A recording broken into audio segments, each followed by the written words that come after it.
You're listening to something that will make us stronger, a program airing every Saturday at 8 p.m. on the YouTube channel We Will Be Stronger. Hello everyone, this is Kudo, and I'd like to warmly welcome our beloved family back to our familiar and loving show. As the weekend arrives, I hope that each of you feels warmth, love, and positive emotions. It doesn't really matter where these positive feelings come from.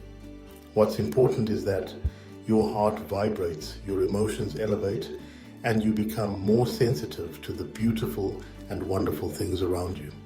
Let's all focus more on these positive feelings and love this week. And of course, this wish relates directly to our main topic today, a subject that many of you have asked me about repeatedly. It's a topic I usually only briefly mention in other episodes. To be completely honest with you, I have been avoiding it. You've asked about it so frequently. If you don't believe me, just look back at the videos on We Will Be Stronger on YouTube. Scroll down to the comments and you'll see these requests appearing frequently, scattered throughout. People have been asking repeatedly over many videos, over many years. But I've been dodging it because firstly, everyone makes mistakes in love, whether they've studied it or not. Right? Therefore, it's incredibly hard for us to teach each other about it. It's extremely difficult, folks. Even if you've studied, remembered, memorized, or even have a degree in love, there's no guarantee you'll truly find happiness. The evidence is clear. We make so many mistakes, right? Without even mentioning breakup or divorce statistics, we already sense how tough love is. Loving is hard, isn't it?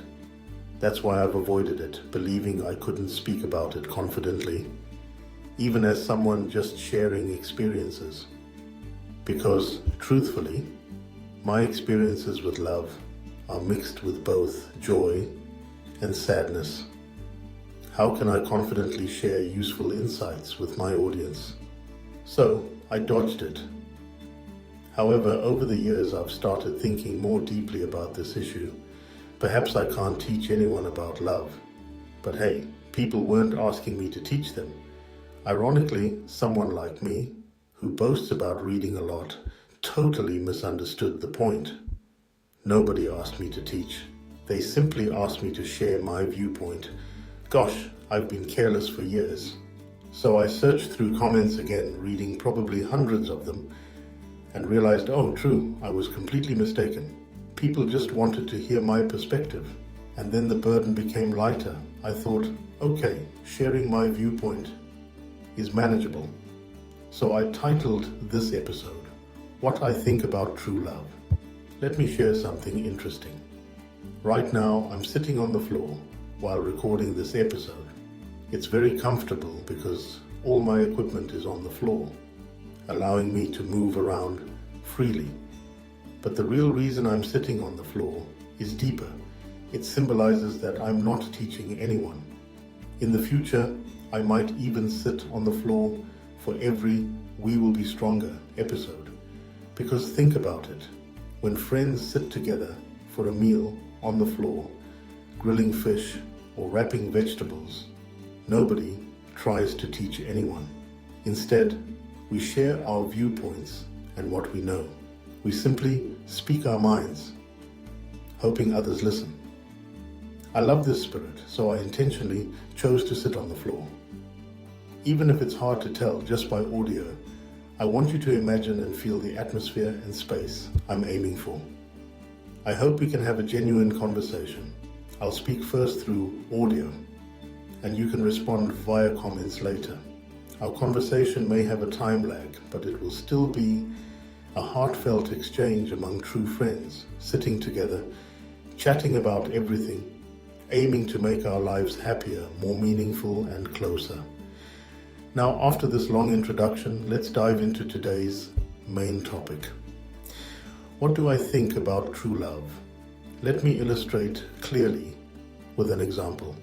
Imagine you're visiting Dalat in Vietnam. Many of you probably love Dalat. Have you ever gone there specifically to see wild sunflowers? On roads leading to the outskirts, these flowers bloom beautifully, creating an incredibly romantic atmosphere. In such places, positive, romantic feelings easily arise. The scenery affects our emotions deeply. You might exclaim passionately, "I love these flowers. I love Dalat's atmosphere so much." When you love something deeply, a natural impulse arises. You want to pick the flower and take it home. You genuinely love it, thinking, "This flower is so beautiful. I can't leave empty-handed." That's understandable. But here's where we discuss true love. You pick the flower, place it in an expensive glass vase, and display it in the most prominent spot in your home. You're honoring it sincerely, even worshipping it. But I never see this as true love. This popular way of loving is something I don't agree with. You might insist your emotions are genuine, but have you ever wondered if the flower wanted to be picked? Are you truly loving the flower or loving yourself? Does the flower prefer being on its tree, living its natural cycle, or being in a vase until it withers? I think wild sunflowers teach us a profound lesson about love, especially for men listening today. Meeting a beautiful woman is like encountering this flower. Do you let her live as she wishes, or do you want to possess, restrict, and worship her in your way, suffocating her? True love means giving without demanding, without forcing change or improvements. You can lead by example, hoping others follow, but fundamentally, you take nothing from them, only giving, never taking. This is true love. However, this approach might seem too challenging. Yes, true love is indeed hard, but genuine things are always harder to find compared to fakes. If two people truly understand and practice true love, their relationship naturally grows stronger, richer, and lasting. Conversely, if you constantly take, demand, or try to change each other, the relationship deteriorates. True love has 3 crucial nots: not possessing, but allowing freedom; not harming, but bringing benefit; and not demanding, but giving freely. Returning to the sunflower as example, picking it violates all 3 principles: taking away freedom, harming it, and demanding its beauty. Even during breakups, true love remains possible.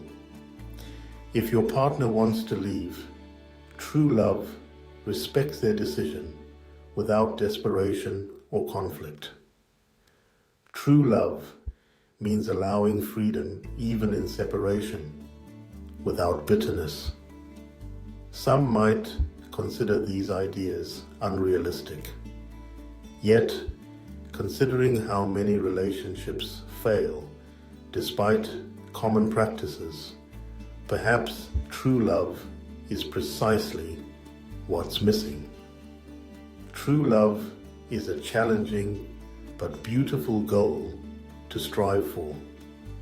It requires us to act without control, harm, or demands, making relationships genuinely fulfilling.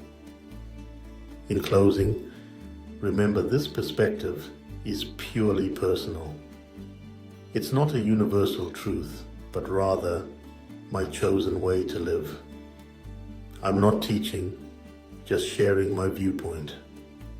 I hope you receive these thoughts positively, and if resonant, experiment with them in your life. Because true love makes the world more beautiful, less hateful, and more compassionate. Finally, I wish everyone experiences true love, the ultimate happiness of life. Thank you for listening. Goodbye, and see you next week. You've just listened to the program. To watch other episodes, please click on the playlist icon appearing on the screen. Thank you.